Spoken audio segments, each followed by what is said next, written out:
So Arjuna says, Kim tad brahma kim adhyatmam kim karma purushottama adibhutam cha kim proktam adidaivam kim uchyate. Yes, there's a lot of Kim there. So of course Kim is a name. Oh, okay. Right? The Kim is a normal name here in Europe, right? It says also adibhuta, adida. Yeah. No, but Kim is not one of these four subjects. Kim is it means who or what. Yeah, what? Yeah. What is this? Yeah. For example, you have the word Kim Kara. Kim Kara means servant, and that is Kim Kara. What should I do? Yeah. So if somebody comes to you with full and says, "What should I do?" then he's a Kim Kara. It's a servant. Yeah. So like that. So Arjuna inquired, "O my Lord, O Supreme Person, what is Brahman? What is the self? What are fruitive activities? What is this material manifestation? And what are the demigods? Please explain this to me." So I heard sometimes, some devotees they thought fruitive activities actually had something to do with fruit, like fruits which you're eating. Which one? Fruitive activities. Yeah, it does. There's a symbolism. So you make a fruit salad. That is fruitive activities. You plant a tree, and then you take the land, plant a tree, Yeah.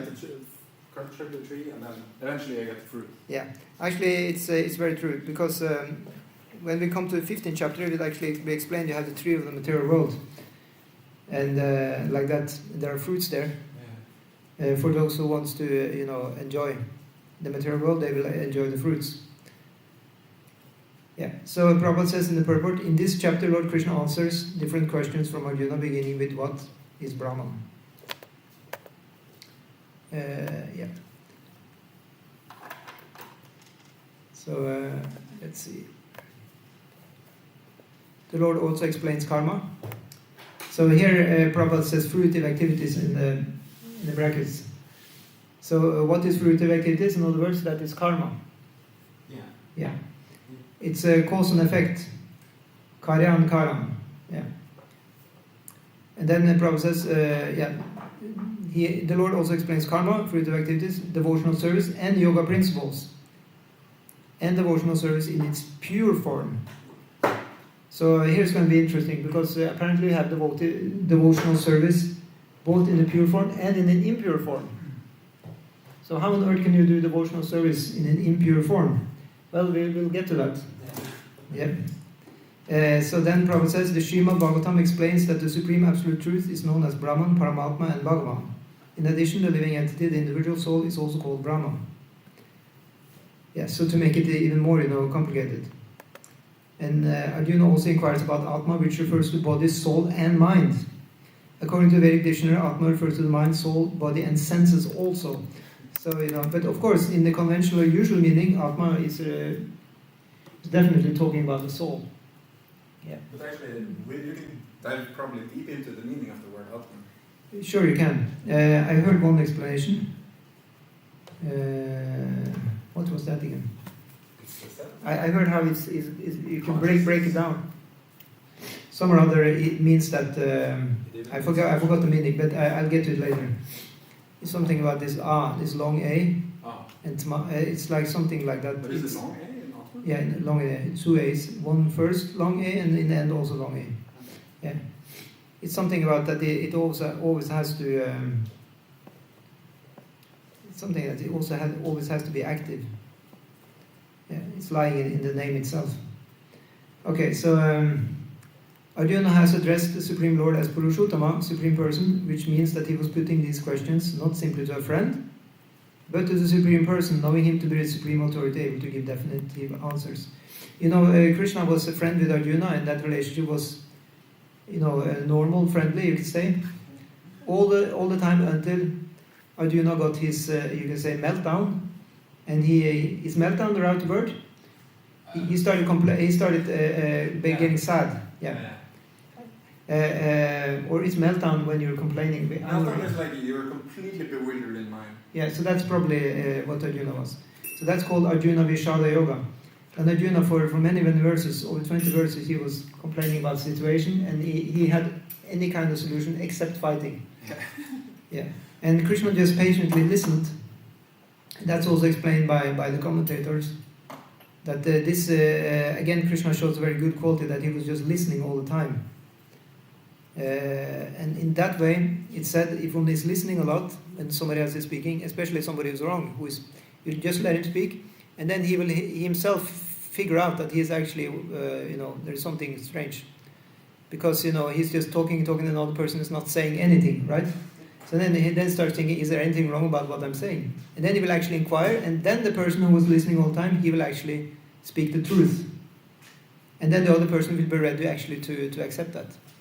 But if the person who wants to speak is just, stopped immediately with counter-arguments, there will be no such thing happening. So this is called giving, space. Space to the ego is sometimes very important. So let's see.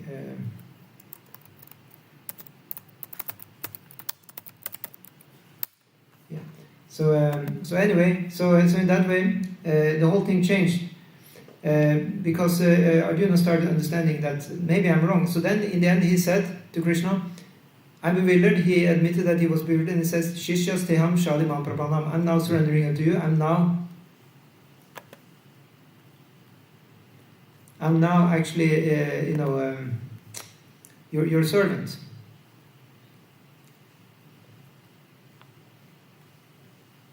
Oh, we got an invitation for sitting Harinam in the city.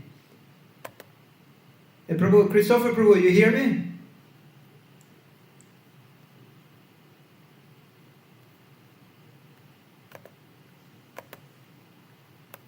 Yeah, in the park. Yeah, Vraja Bihari will join. So anybody who's listening, we will have a sitting Harinam. It's an invitation here from Vraja Bihari and Anjali was the name, yeah, Anjali Mataji. Yeah, they will have Harinam Thursday, this Thursday from 15 p.m. to 17 or 18 p.m. in the park. Yeah, and we will be 1, 2, 3, 4, 5, 6. Yeah, it will be at least 5, 6 people. So you have time Thursday evening to join the Harinam. Okay. Yeah, and everybody who's watching also. Just cancel all your other plans for that evening and join us. Yeah. Okay. So let's see. Where was I?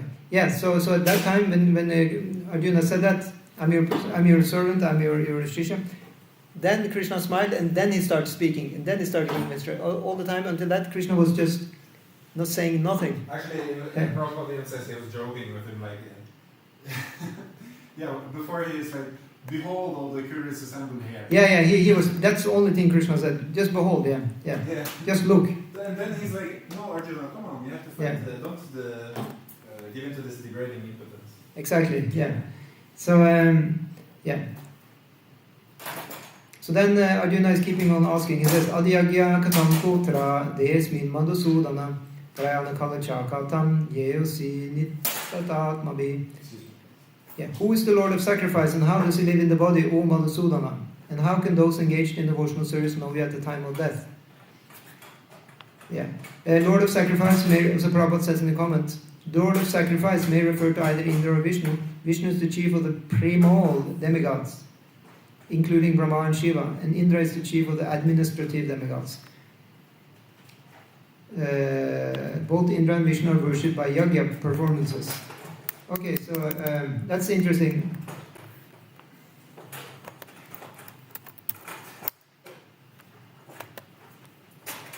Yeah. So here we have the difference between the primal demigods and the administrative demigods. Who are the primal demigods? That's called the guna avatars. Yeah. There's avatars which have the one guna each. So that's the Brahma, Shiva, and Vishnu. Vishnu has the goodness. Shiva has the ignorance, and Lord Brahma has the passion. Yeah. So they are worshipped by yajna, otherwise by usually it was the fire sacrifices, but then you have the higher sacrifice is to is to sacrifice, one's time and energy in chanting the holy name of the Lord. That's a higher yagya. It's called the nama yagya. You can say ordinary yagya brings you to Svarga. Heavenly planets, yeah. Sure. But extraordinary yagya, extraordinary, brings you to Krishna.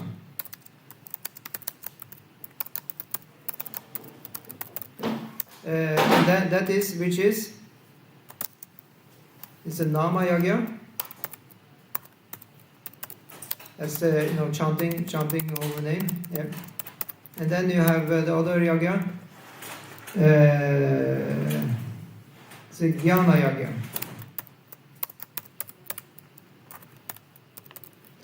And that is, the Srimad Bhagavatam. That's called nama yagya. To hearing and studying, talking about Srimad Bhagavatam, yeah. So here Arjuna asks who is actually the Lord of sacrifice. Who's the Yagesh? Adi Yagya, yeah. Adi Yagya. Yeah. That's another name of Lord of sacrifice. Yeah. Yagyapati is also, yeah. Yeah. So it's not the same Adi as Adi, because Adi it means the first. It is Adhi with A-D-H-E. Adi Yagya. Same as Adhi, Bhuta, Yeah. Adi Bhuta, Adi Daiva, all this stuff, yeah. So then, actually, this Adi, it pertains to that this is divine, like that, as far as I understand. I may be wrong. It needs to be situated at a certain different place, yeah? So Adhi to be at. Yeah, probably, yeah, you're right, yeah. Yeah, because Adibautika, of course, means material.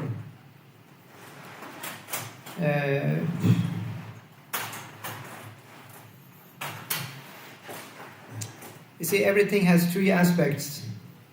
Everything that you have in the existence has three aspects. Yeah. You have, everything in this world has three aspects.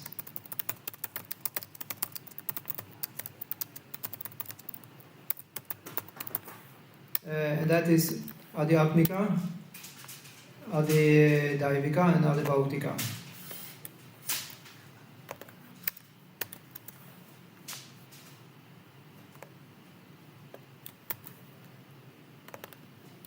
Yeah. So the Atmika, that's the spiritual. Adidaivika is the divine. I mean, you can say what do you call this? It's the ether, etherical. What do you call it? Astral, yeah? Yeah. And then Adibautika is the mundane. Sensual. Huh? Central. Central. Sensual. Exactly. Yeah, which you can, yeah. So in that way we can understand everything which is in existence. So if you do any yagya, you should go for the spiritual. So for spiritual, progress, we try and find the spiritual side of things. And if everything fails, then just chant Hare Krishna. Yeah. Even if it doesn't fail, it's a chant. Even if it doesn't chant, even if it doesn't fail, actually.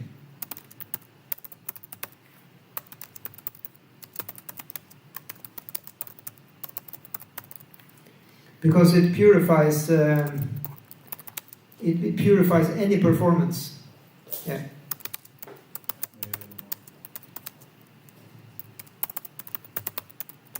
And makes it perfect. So these are not, my words actually. It's said several places.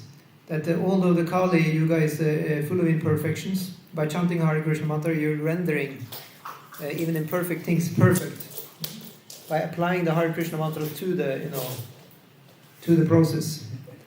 It's a very fascinating way of washing the floor. It's common to do it. Yeah, it's good. Yeah.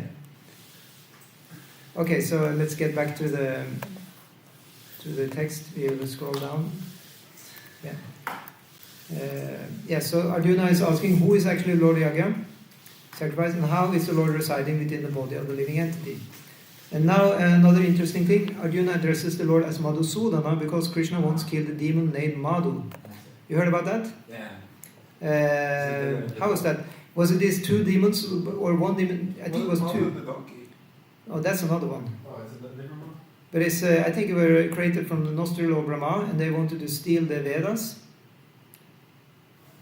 There were two demons created from the nostril of Lord Brahma.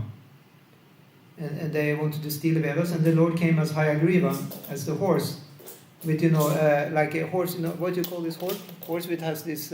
Unicorn. Unicorn is very popular these days. And it was, piercing these demons with the horn, and it got back the Vedas and delivered them back to Brahma. Or actually another story, it was actually not coming, sorry, it was not from the nose, it was from the, when somebody's sleeping and there's running saliva. Yeah. So it was like that. Lord Brahma was sleeping and there was running saliva. I think there are several versions of this story, maybe. In any case, Lord came and saved the Vedas and killed the demons. So it's called Madhusudana. And some or other it means something interesting. Madhu means sweet, and Sudana means something that you're squeezing out. So he was squeezing. Wow. I don't remember how the connection was. But anyway, so the Krishna got them squeezed or pierced or whatever. Yeah. So whenever you have any trouble, just you know who to call. Just call Krishna. Yeah, that's the point. Okay, so what more? We can just go down. Yeah. Actually, it said here it was because it's like a doubt, or demon of doubt. So actually, these questions, which are of the nature of doubts, should not have arisen in the mind of Arjuna, because Arjuna is a Krishna conscious devotee. So if you consider, a person or yourself to be a Krishna conscious devotee, then you shouldn't have any doubts.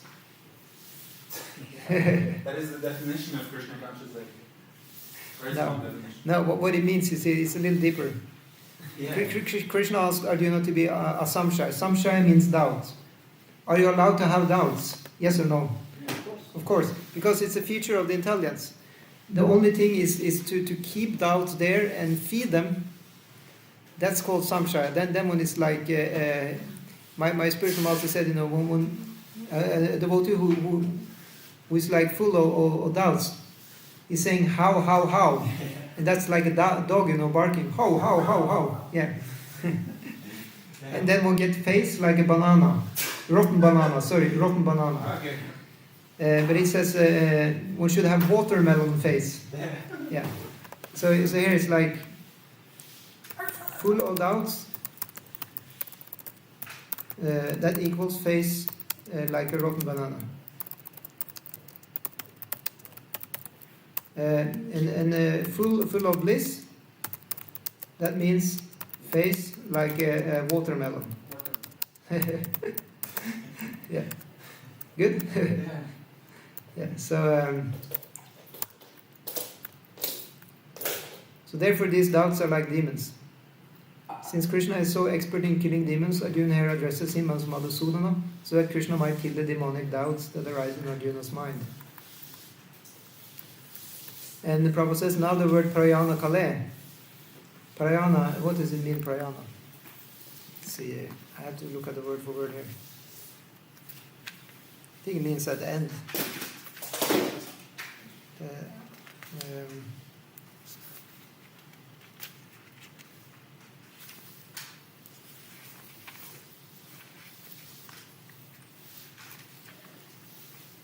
Yeah, so prayana, it means, prana kala means at the time of death. Yeah, so kala means time, at least I know that. Prayana must mean the maybe even death. Yeah. Yeah. Yeah. So now the word prayana kale in this verse is very significant because whatever we do in life will be tested at the time of death. So Arjuna is of course inquisitive, as any religious person is. How should I act at the time of death? What is actually happening often is that the person is taken by surprise by the death, so you not have time to actually do the right things, so to speak. Like dragged. Yeah. So that's why it said somewhere else that actually just prepare already now. Just live your life like it will be your last day, and then somehow or other the Lord will remember all that and He will just save you. It's the same thing actually as with chanting. It's not like we are manifesting the Lord on our tongue. No, it's the Lord. He come by His own, sweet will. So in the same way, at the time of death, we cannot force Him to come to us. He will come by His own sweet will. If He is attracted. Similarly, He will come and dance on our tongue if He is attracted. If He feels there is a good, atmosphere, then He will come and we will get His association. Yeah. But for a devotee, I thought it was said that Yamaraj was just told his servant, do not approach the Vaishnava. Yeah, he tells him to keep away from the Vaishnava. That's true. Now we're talking, if Krishna appears in our heart at the time of death, there will definitely be no business with Yamaraj because there will be no rebirth. Actually, it would be when, because that is certain and where the vote is. What? Yeah. It wouldn't be if, it would be when Krishna comes. Yeah, but it said that it may not be in this life. It depends on how well we're practicing. In the moment of death, of course. You would be, okay, maybe he would say, okay, I would like you to take another birth. He would say. Yeah. Sometimes you have to take another birth. But if you try to be a devotee in this life, then you fail. You can be a monkey in Vrindavan. There's no or loss. something. Yeah. There's no loss. I'm just joking. It's said that devotees who are doing offense, they may become monkey in Vrindavan. Actually, or donkey. it's special mercy. Like It's not any loss. No, that's the point. Yeah. But however, we should always try to be humble and think that we may not have such enormous, We are manifesting the mood of Vrindavan. Yeah, but this story. It was this very great, Pandit Brahmana, and he was like really doing he was chanting nicely, he did everything. He was advanced, he knew the scriptures back and forth. He could quote the shlokas like a racer. And he gave classes and everybody just applauding. Whoa, amazing class, your realizations is going through the roof. And then, one time Narada Muni was coming along. Narada Muni is the eternal traveler. So he came to this Brahmana and the Brahmana said, oh, my good fortune, And he was thinking inside himself that, because I'm so paka, so advanced, even Narada Muni comes to visit me. So he was like, Krishna is probably just waiting for me to come back, So he asked him, okay, hi Narada Muni, where have you been? Oh, Narada Muni said, I was just in Goloka Vrindavan, just saying hi to Krishna, just touching base with Krishna. And then he was like, okay, so can you tell, when will I come back to Krishna? And by the way, what did Krishna do? And Narada Muni said, he was treading an elephant through the eye of a needle. He was treading the elephant through the eye of a needle. That is what, when you ask what was Krishna doing, that Narada Muni said, he was treading an elephant through the eye of the needle. And the Brahmana was like, how is that possible? I don't believe what you're saying. Anyway, when will I come back to Krishna? And Narada Muni said, you will have to rotate a lot of times, at least 100 times more. And the Brahmana was like, you're just full of bull. I don't believe you were at Krishna at all. And then Narada Muni went to the next person, and that was a very humble, poor, cobbler, yeah. What is a cobbler? I think it's somebody who works with the flesh, with the skin of dead animals. Like a cobbler, for example, he could take the skin of a dead cow and he can make a mridanga. Yeah. Or he can make shoes. Actually, shoes, that's usually a cobbler, shoemaker. Yeah. So he was like not so clean looking. He didn't know one word from the Shastra because he was word blind. He couldn't read or write, so but he was very humble and very sweet. So when Narada Muni came, it was, oh, so nice to have you, Narada Muni. And he was like, please, can I give you some, can I wash your feet? Can I give you some water? Can I give you a seat? He said that if anybody come on your door, which you didn't expect, this is called atiti. It's an unexpected guest. And then it's actually a Vishnu in a hidden form. He's testing us. So then we should do atiti seva. And in that way we actually are promoted to a high level of spiritual life. By doing nice seva to somebody we don't know who just come by chance. So anyway, so he was washing his feet, and then he said, even if you're poor, at least you could give him a seat.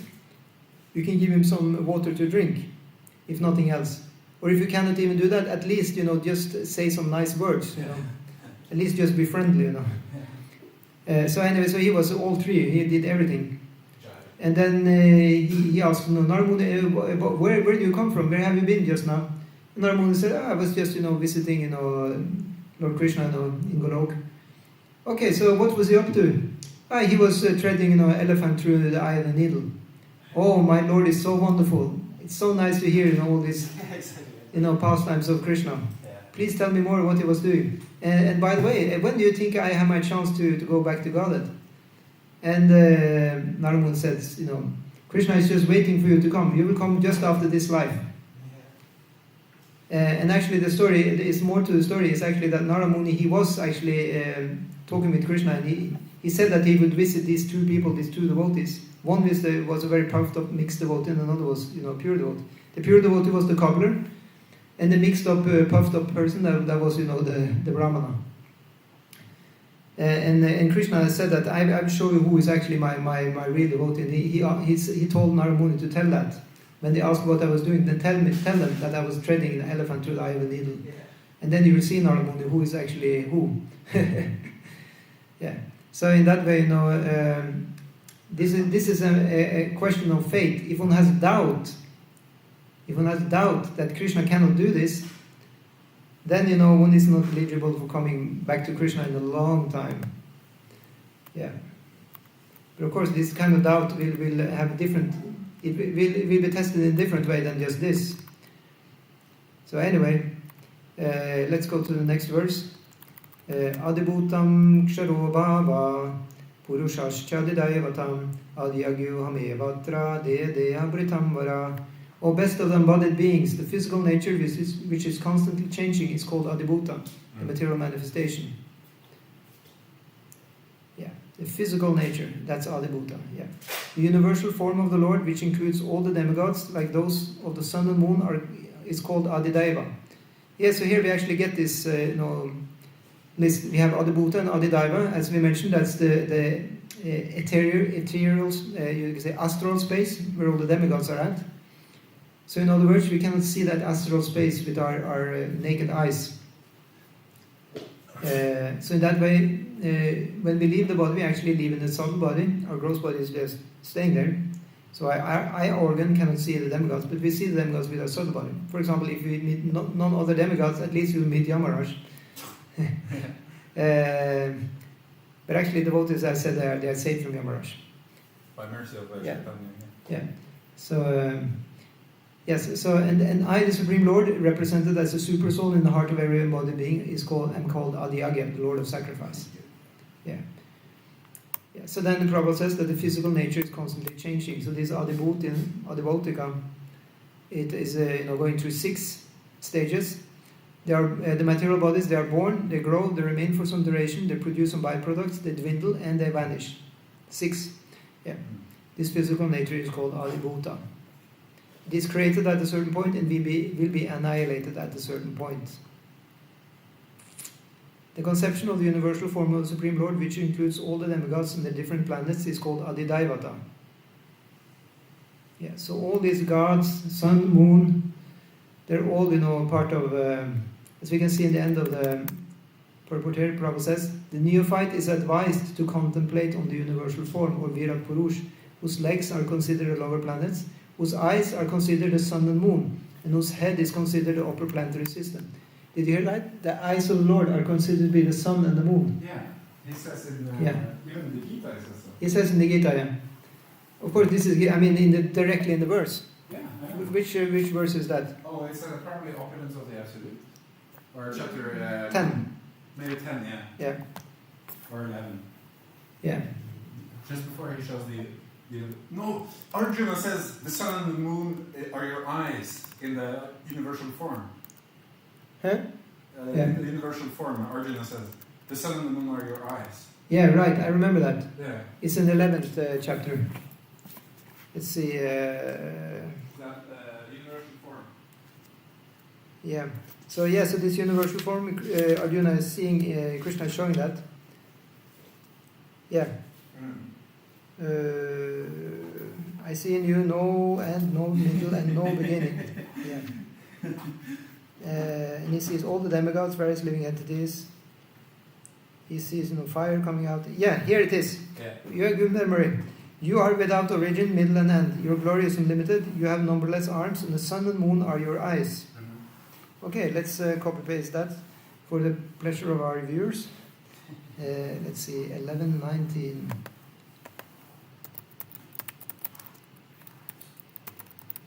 See, you know and no beginning. Yeah. Oh my God. I feel sometimes we could benefit by looking also more into the Adidaivata level, because I feel sometimes it's a tendency that people are, or us in general, we just want to jump directly from Adi Bhautika to Adi Atmika. Yeah. But that actually may not be so easy, because when it's skipping a very important level, which we have to deal with, and that is, our astral level, and that's definitely part of, our situation here. So we could actually be helped by knowing a little bit about that and how to deal with that. Yeah. Anadi madhya antam anta viryam ananta bahum shashi surya netram pashyami tvam dipta utasha vaktram svateryasa vishwamidam tapantram. You are without origin, middle, or end. Your glory is unlimited. And then it says, you have numberless arms, ananta bahu. And then the sun and moon are as a shashi surya netram. Yeah. So here we have, because we're going to have some fun with these words. So the moon, huh? Yeah, netra is eyes. Yeah. The sun is called Surya, and the moon is called Shashi. Yeah. So Shashi, you know what's it called Shashi? Shashi means rabbit, because it looks.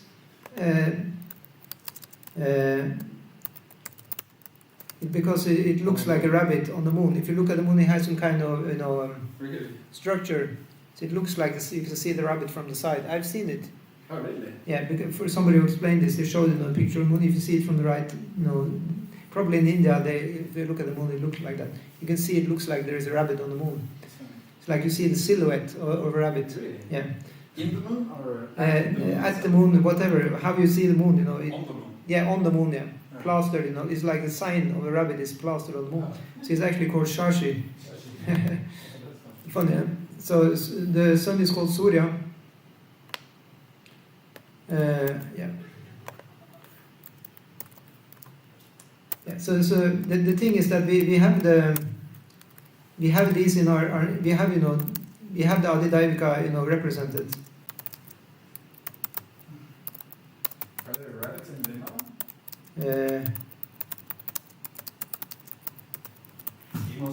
Well, I haven't seen the rabbits in Vrindavan, no. No, I mean in the spiritual Vrindavan. Yeah.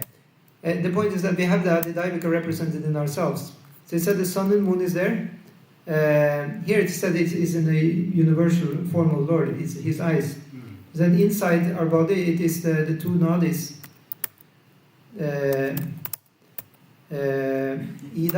Ida and Pingala.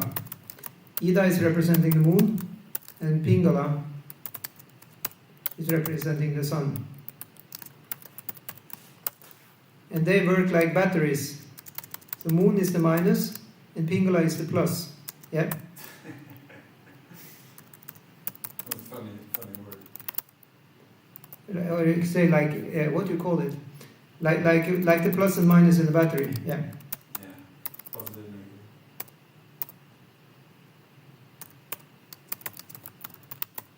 Yeah. Like that.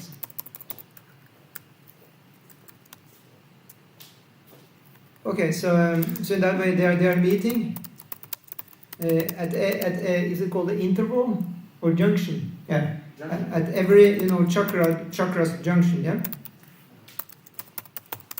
So it's like this. When you see there is this sign of health, you can see there is a snake going around the thing in the middle, right? That's a doctor thing, isn't it? Like the doctor's sign then. Yeah.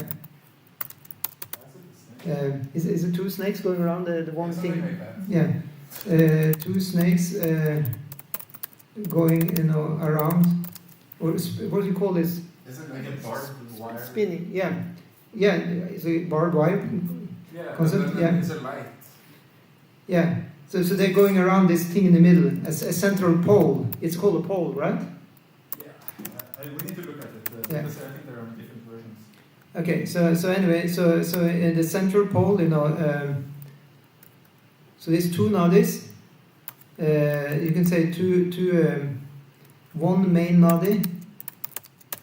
That's the sushumna. Yeah. It's like the one in the middle, which doesn't go around. It's just stable. Yeah. Yeah. So yeah. So in that way you have the plus and minus, and you give energy to each chakra. And these two are, to make it even more complex. These two represent, Shiva and Parvati. Yeah.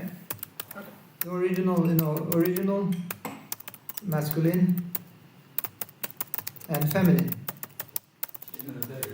Yeah. So this is our Adidavika, situation in our body. Like that. Then the planetary systems are also there in our body.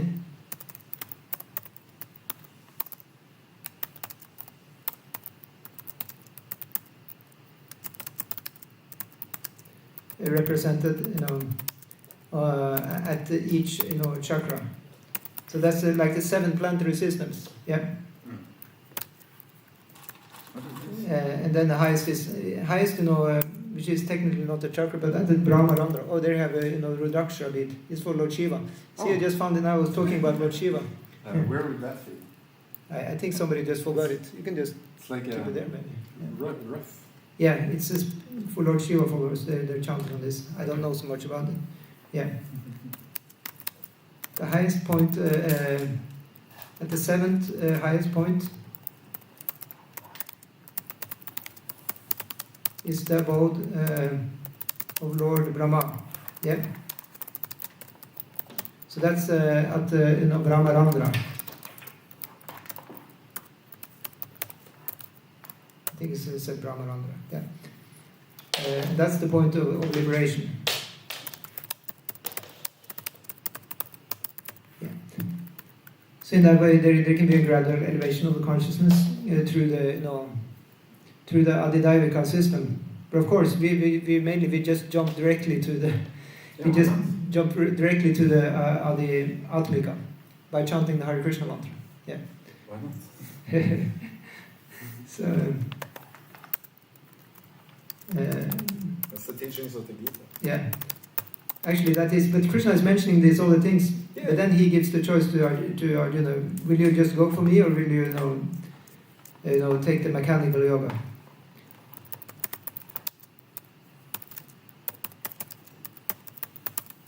So Shiva is more like he's like a ascetic, right?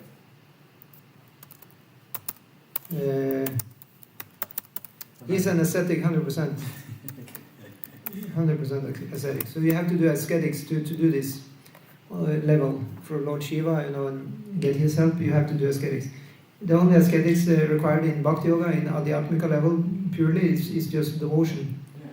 To permeate everything with devotion. So in that way, it's more dependent on the mood. I think the Prabhu said in his class today that the Lord is Bhava Grahi. He's taking your mood. That's all they take. You may not pronounce properly. You may do mistakes. We all do. But just the bhava, the mood we have. That's amazing. Yeah, that's amazing. Yeah. So I write here, devotees just jump immediately to the adhyatmic level by chanting Krishna's holy name with bhava.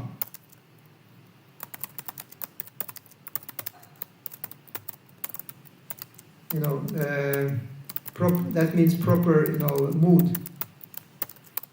Because Krishna is accepting only our mood and not our skills, etc. Yeah. So that's called Bhava Grahi Janardana. Yeah. Okay, so let's read the next text. Antakale chamameva smaran muktva kalevaram ya prayati samadbhavam na yati nastyatra samshaya. And whoever at the end of his life quits his body remembering me alone, at once attains my nature. Of this there is no doubt. Yeah. In this verse, the importance of Krishna consciousness is stressed. Anyone who quits his body in the Krishna consciousness is at once transferred to the transcendental nature of the Supreme Lord. Yeah, the Supreme Lord is the purest of the pure. Therefore, anyone who is constantly Krishna conscious is also the purest of the pure. The word smaran, remembering, is important. So how can we remember Krishna? It said we do Shravanam, Kirtanam, and then we get Vishnu Smaranam. So that probably saying there, remembrance of Krishna is not possible for the impure soul who has not practiced Krishna consciousness in devotional service. So that's why we practice, starting with hearing and chanting about Krishna. Yeah. And next text, Yam Yam Vapi Smaram Bhavam Tyajati Antakalevaram Tam Tam Eva Tikanteya Sada Tadbhava Bhavita. Whatever state of being one remembers when he quits his body, O son of Kunti, that state he will attain without fail. Yes. So Prabhupada gives the example here in the purport. He says the process of changing one's nature at the critical moment of death is here explained. A person who at the end of his life quits his body, thinking of Krishna, attains the transcendental nature of the Supreme Lord. But it is not true that the person who thinks of something other than Krishna attains the same transcendental state. This is a point we should note very carefully. How can one die in the proper state of mind? So that's the question. How can we die in the proper state of mind? And then Prabhupada gives the example of Maharaj Bharata, the story recounted in the Srimad Bhagavatam. Although a great personality thought of a deer at the end of his life, and so in his next life he was transferred into the body of a deer. So if we think about Krishna, we will go to Krishna. If we think of an animal, we can get the same body as an animal. Yeah.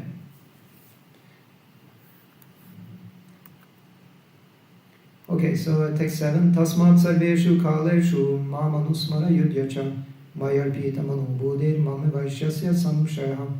Therefore, Arjuna, you should always think of me in the form of Krishna, and at the same time carry out your prescribed duty of fighting. With your activities dedicated to me and your mind and intelligence fixed on me, you will attain me without doubt. So Prabhupada says very nicely that this instruction to Arjuna is very important for all men engaged in material activities. The Lord does not say that one should give up his prescribed duties or engagements. Exactly.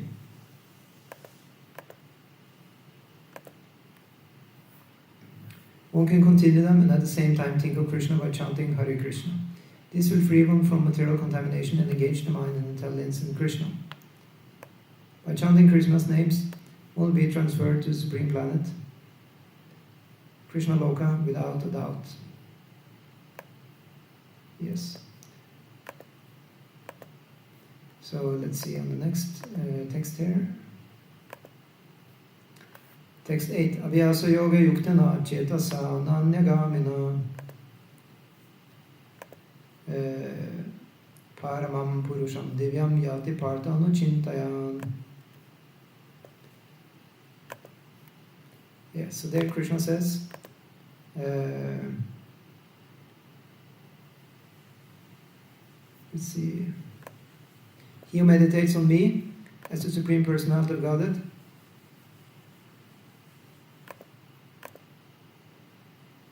his mind constantly engaged in remembering me and deviated from the path, he, O Partha, is sure to reach me.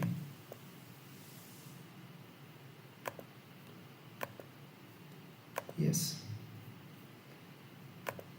So in other words, meditating on the Krishna at the time of death is the only thing required to do. Or is it?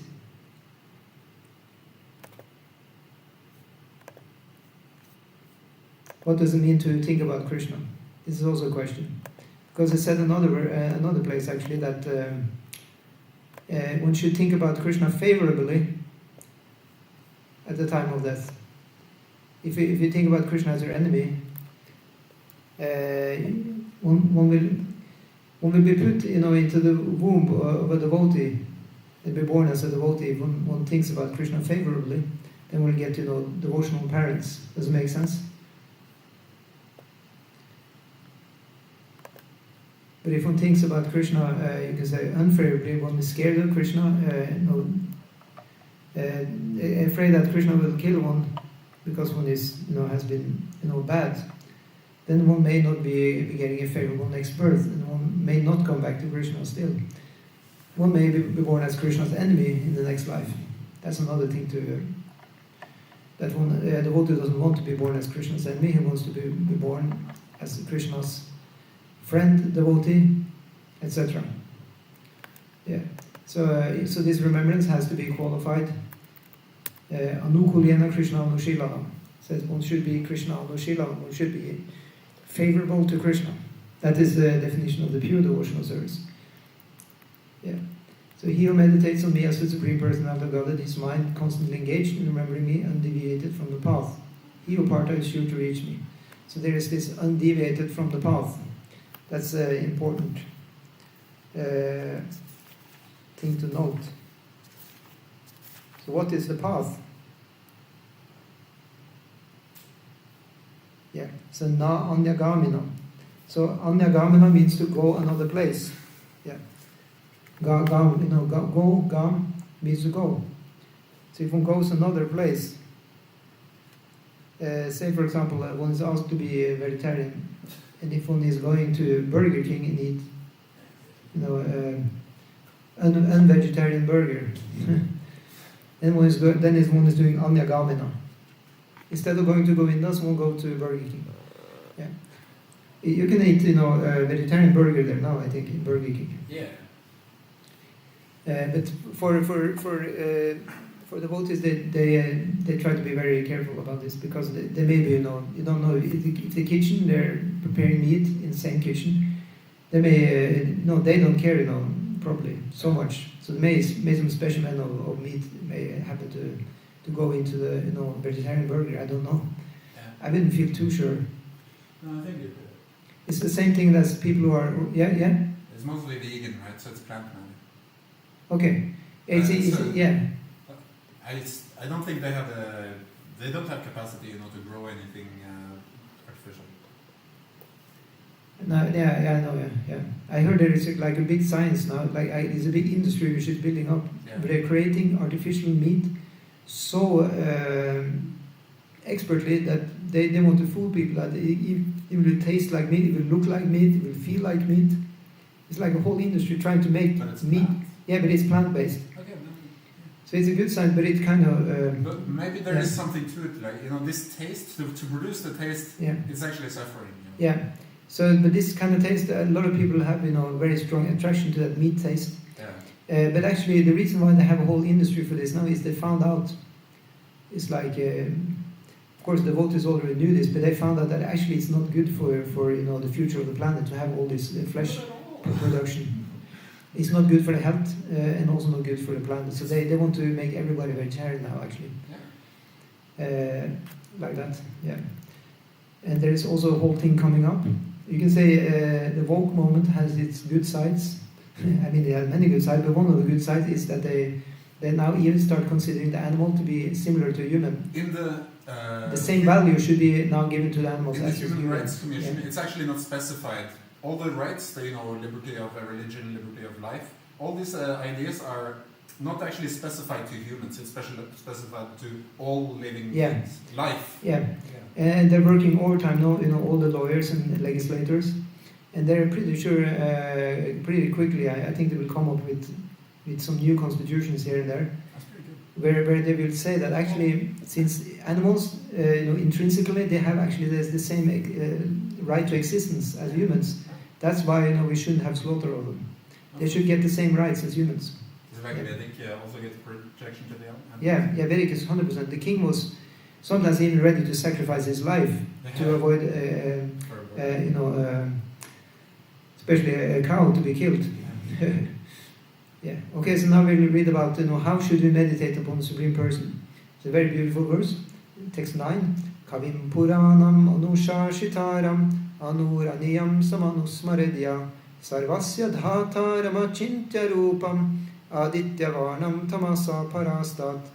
One should meditate upon the Supreme Person as the one who knows everything, as he who is the oldest, who is the controller, who is smaller than the smallest, who is the maintainer of everything, who is beyond all material conception, who is inconceivable, and who is always a person. Always a person. He is limitless like the sun, and he is transcendental beyond this material nature. Yeah. So Prabhupada says in the purport, again, he is not impersonal, he is not void. So don't think about the Lord as being void. It's like, it's a no-brainer, but Prabhupada is just repeating it again and again because there is a lot of people who actually don't want to think about the Lord as anything personal. Yeah, so it's like this thing, when say somebody has a kind of a beef or wants to avoid the beef, then you say it's not personal, right? You say it's not. Don't take it personal. Yeah. Because personal, it seems to be like a bad thing. Well, it seems to be problematic. If it's personal, then it's problematic. In the sense that you just used it, it's not personal. It's a good thing because you're calming down. You're like, oh, I didn't mean it to your person, only like the superficial.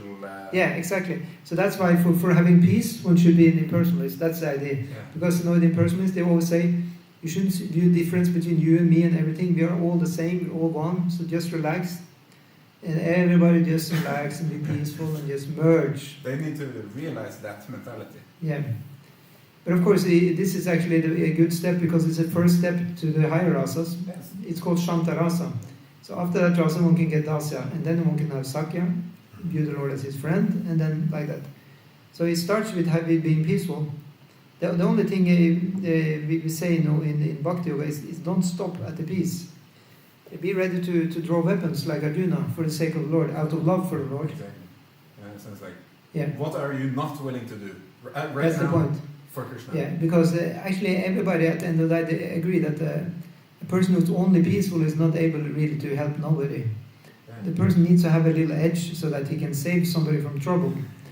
Yeah, and especially because the world is full of rascals, you need somebody who is strong enough to kind of, chastise them. It's actually very charming to have that edge. Yeah, it is really. And everybody actually likes people who stand up for the weak ones. And such a person is Arjuna. So that's why, Krishna was very adamant that Arjuna should not lose himself, Arjuna was not Arjuna anymore. Yeah. He had stopped being Arjuna. Now he was sitting there sobbing. What is this? You're a hero.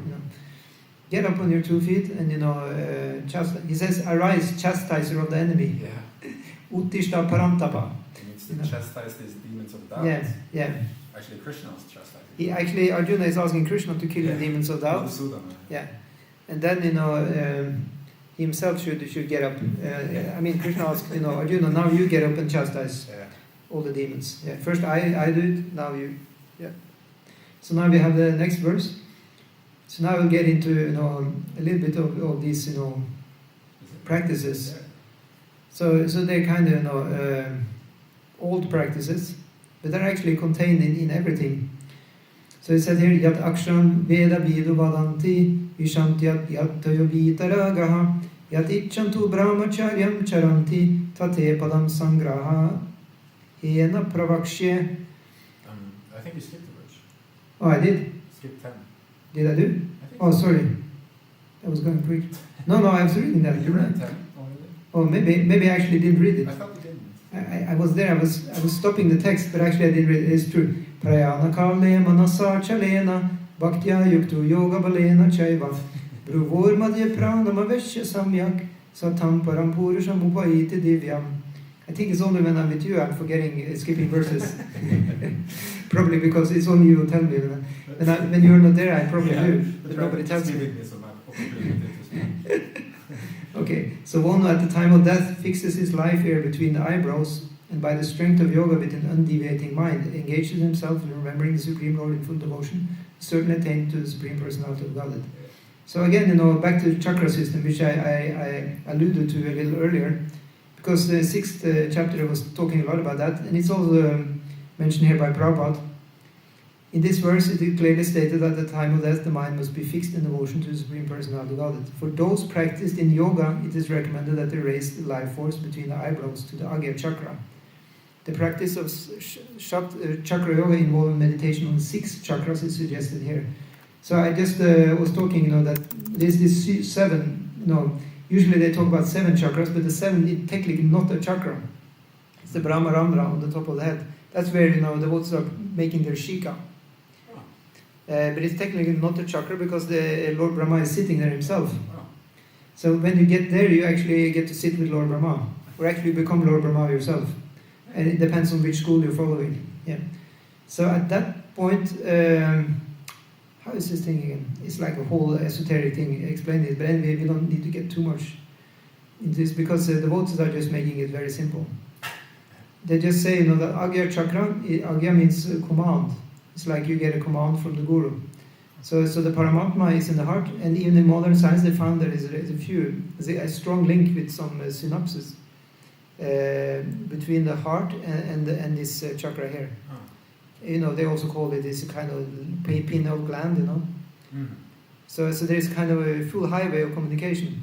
Because there is the super soul, and here is the command center. Right. So once the heart is connected with the brain, so once the super soul, is a full online Wi-Fi connection, then the devotee will be, just doing what the super soul is telling him to do. So that's why I call Agya. It's just command. Go to the right, go to the left. Sit down, eat. I'm just joking, but in general, in general, one's really, in tune with the super soul at that level, and it's called the sannyas level.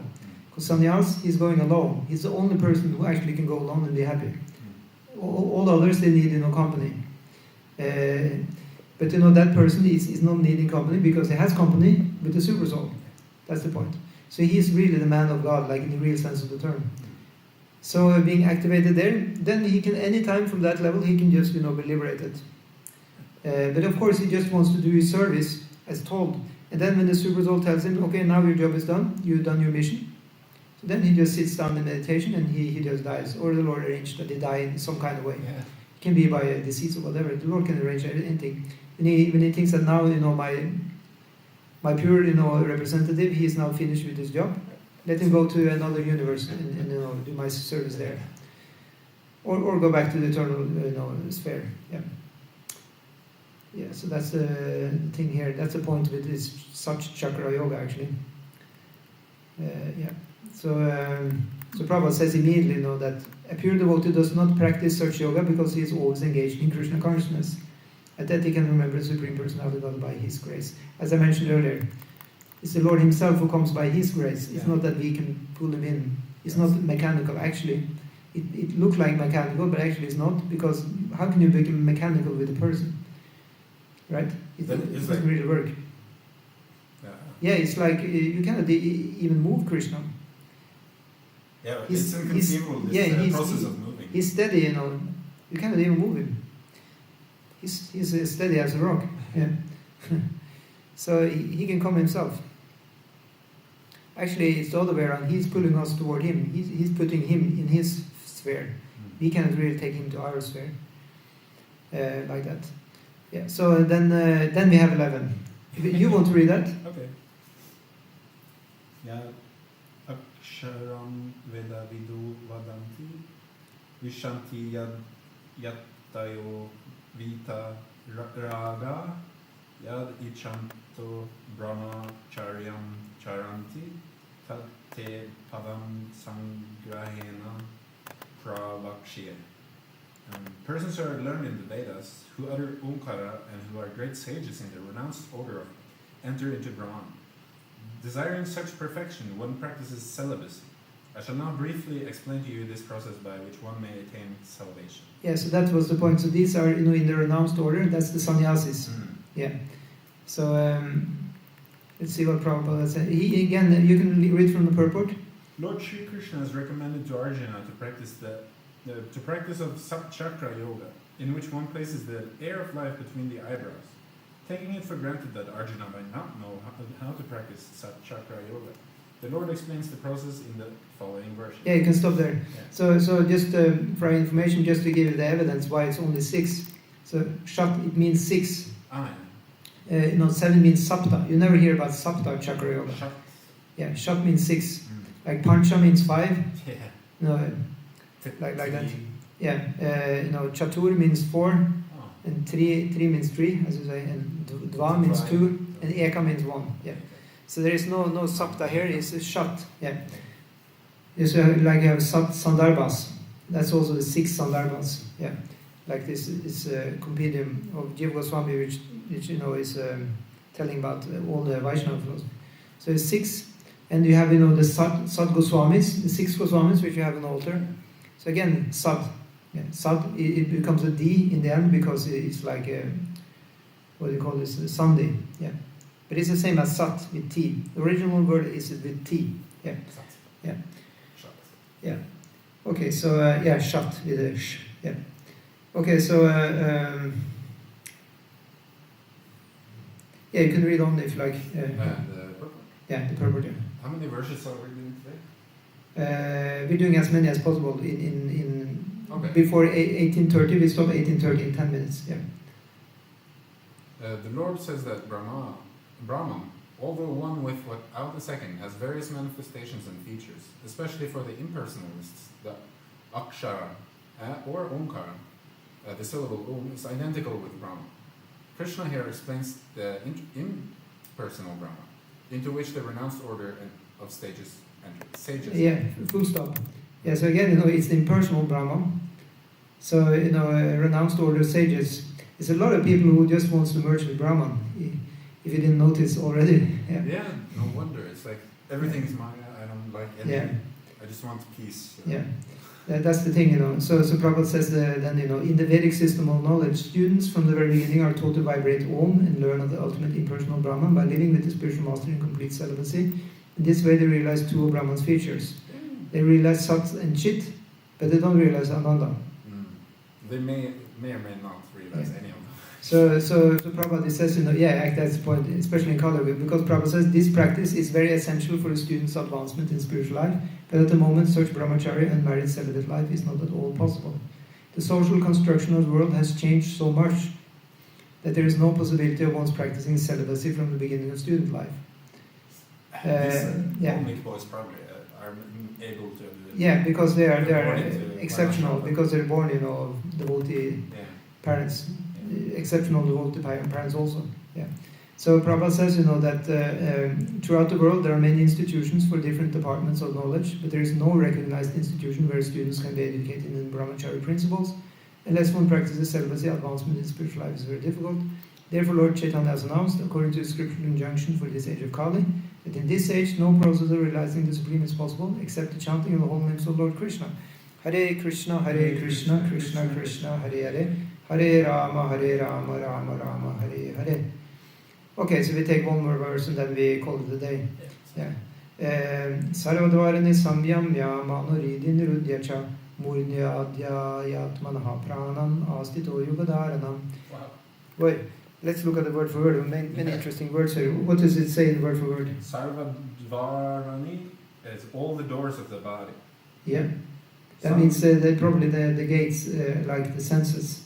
Yeah, exactly. The 2 eyes, the nostrils, and so on. Yeah. Actually, it's the mouth, the nostril, the eyes, the ears, and the genitals, and yeah, it's 9 of them. Yeah. I think Krishna calls it Navadvara Puri. It's a city of 9 gates. Yeah. Okay, and the next word? Samyama. Is it sun or sun? Sun. Yeah, it's actually, I don't know if this Sunday is in the word for word, because sometimes Sunday is only in the text. Samyana. Yeah. Samyama. Samyamya. Yeah, correct. Controlling. Yeah. Mana, the mind. Riddhi, in the heart.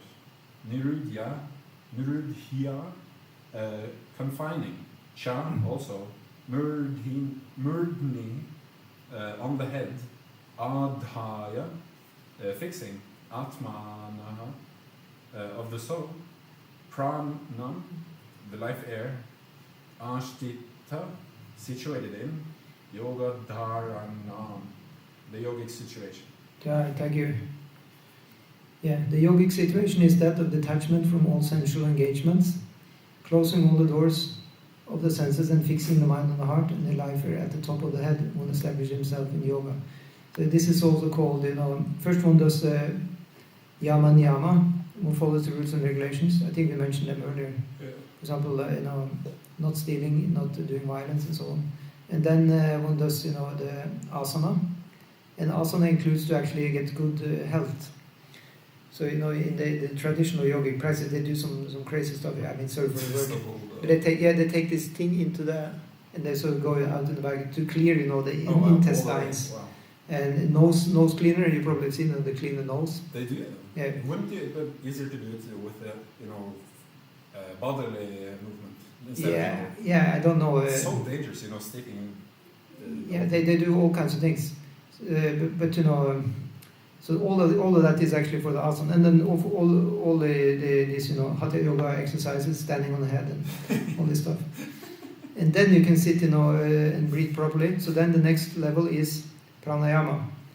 So the idea is that you should be able to sit at least for 3 hours in a stretch, and then you have to have good practice before that, good physique, and then one can do pratyahara. And that means to withdraw the senses from the sense objects. Now for real, not just like temporarily, Actually, close everything. Yeah, really become like a tortoise, withdrawing all the senses under its shell. Mm. Yeah, and only on that level one can actually get some mystical, power. Like we talk about this real mystical power. They would actually be situated in. Yeah, not just insight, but actually power. But it's almost impossible to do that today because we are all very, conditioned. But this is actually the way to do it. But anyway, yeah. It is our mind that is so dirty, right? The mind. Yeah.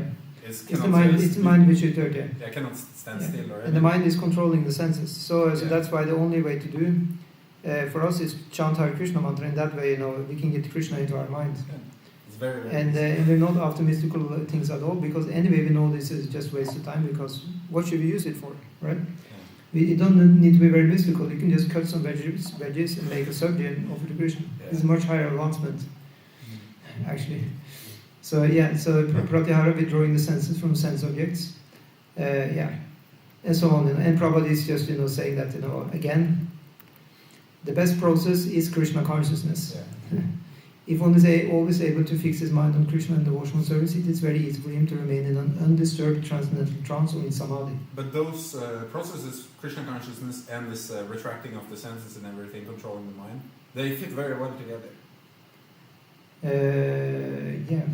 If you're doing I don't know, these sages from Chaitanya era, you're just sitting meditating on the pastimes of Krishna. Yeah. If you get, I would say, if you get good association, then it will work. Maybe that's right. It's said that this sadhu sangha is very, very important for devotees, because first of all, one is made a devotee by the sadhus.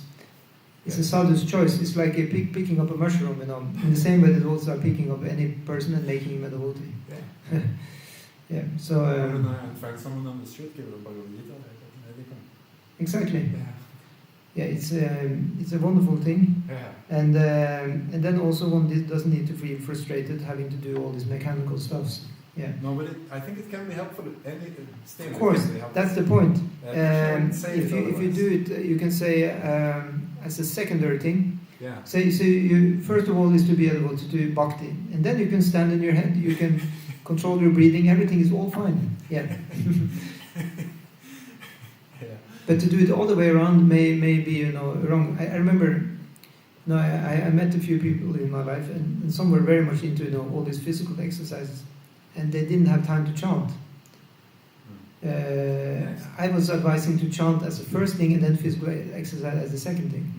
But of course, people are different. I mean, for some people, they are very physically apt. So that way, it's very good. However, bhakti can be put into anything. One can just work and think that I'm doing this work for Krishna, and then one can hear Krishna come. Many people are not so much into chanting themselves the japa, but they like kirtan. Actually, if you just come to the temple, even if your mind is so dirty, you're offending every direction. Still, if you're just here working, it's perfection. It's actually a great surrender just to get Adibhautika body. Bad consciousness. It's good. Usually we don't have much touch with Adidaivika level. We're not very divine inside. We don't have so much astral connections. And I would say so, maybe. But yeah, maybe we have. But if you don't have that, I'm saying if you don't have, then it helps to get our Adibhautika level activated spiritually by just dragging it to the temple. Because here, when people are chanting and doing things here, then one also gets Adidaivika purified. We get purified in the mind, Adidaivika platform. And then when that is pure, then we can reach the Atmika. Then we can actually see on the altar and we feel communion with the Lord there. Otherwise, if we didn't pure our Adidaivika level, then we can't really see nothing on the altar. We don't have the spiritual feeling. No, but you see just what is matter. Yeah, one just sees dull matter. But of course, if you did the sacrifice just to come to the temple, then you get a special bonus from Lord. Yeah, definitely. Especially, but you have to stay for the prasadam. I would say so. Yeah, because it purifies our gross body. If you glance upon the Jagannath's smile, I heard you are automatically given some benefit. Yeah, it's actually better than we think, maybe. Yeah, I think so also. Yeah, so I'm sorry if I sound a little, but actually it's because I also need this standard, I guess. No, I don't have. That's the problem. I want to myself, I have a good standard, but actually I see also that the most important standard is to be dependent on the mercy of the Lord, because He likes that. You see, we read earlier that Krishna is also a person, and the why Prabhupada was writing that is because the Lord was mentioned as Purusha. So to understand that He is Purusha, He is the doer, it means He is the man. And we are just Prakriti, we are the weak one. It's similarly in the relationship, let's have another cliche, you have like the very extremely masculine man, who he's saving everybody, he's a hero and so on. And the female is just beautiful, that's it. I'm sorry, it's just every story is like and she's just very attractive and beautiful, and she just needs his help to get out of trouble, right? 100%. Yeah, but even in otherwise she's completely, she kind of lost without him. They actually glorify the females also a lot, the prayers of Queen. Yeah, they glorify the bhakti. So in the same way we are like the female in this relationship with Krishna. So if we just remain, helpless, but pray a lot and have a lot of bhakti, then Krishna will love to come and help us. Yeah. But if you feel like I know everything, or I have a lot of skills, I can flex my muscle, then Krishna is like, nah. I let that jiva. I let that jiva be until it becomes a little bit more humble. Krishna is ability in man and also strength of the strong, intelligent. Yeah, He can give us strength like that. That's true also. Yeah, but like also at the same, if you're thinking, offering in your mind all the time, in your heart, everything is offering to Krishna. Yeah. Then what is the difference of the material? Yeah, it's another way of seeing it. Also, it's true. The best way to see it is that we are not this body alone, and we're also not the mind. Krishna is actually using us. If we surrender to Him, He's just using us, and that's the end of the story. Yeah, then you're just in touch with the Supreme. Sasannyasa cha yogi cha, na niragrina chakra. He said this is the actual sannyasa and yogi. One who just, is active in the world, but is fearless. He's just doing things, and in that way, one is actually wasn't very deeply peaceful, because one knows that Krishna is actually helping. That takes faith, and in that way, Krishna will be like the sun in our life, and also the moon. He'll also take care. The moon is the mind also. That I didn't mention actually, but the sun, the sun is representing our body. That's our bodily stature, and the moon is representing our mental state. Yeah. Yeah. So in that way, if we connect with the Lord, He will be both of them for us. Because these are foremost, of the demigods, the sun and moon. In that way, the Lord came in the sun dynasty, and also He came in the moon dynasty, Chandra Vamsa. Sun dynasty, who is coming there, is with Lord Rama, right? It's Surya Vamsa. Oh, really? Yeah. Very early on. Yeah, very early. Yeah, it's from the very beginning. Krishna is referring to the Hamvi Vishwasvate Yogam Proktavanam. I instructed this science to the sun god. And then Ikshvaku was the first king on the earthland, and in that line is coming Lord Rama. So in that way, and then you have Chandra Vamsa. And guess who is coming in that dynasty? It's Lord Krishna. So he's coming in the moon dynasty. Yeah. So you have Lord Ram and Lord Krishna in our life, then we will be good to go. Oh, yes. Jai. So thank you so much, Srila Prabhupada Ki Jai. Jai.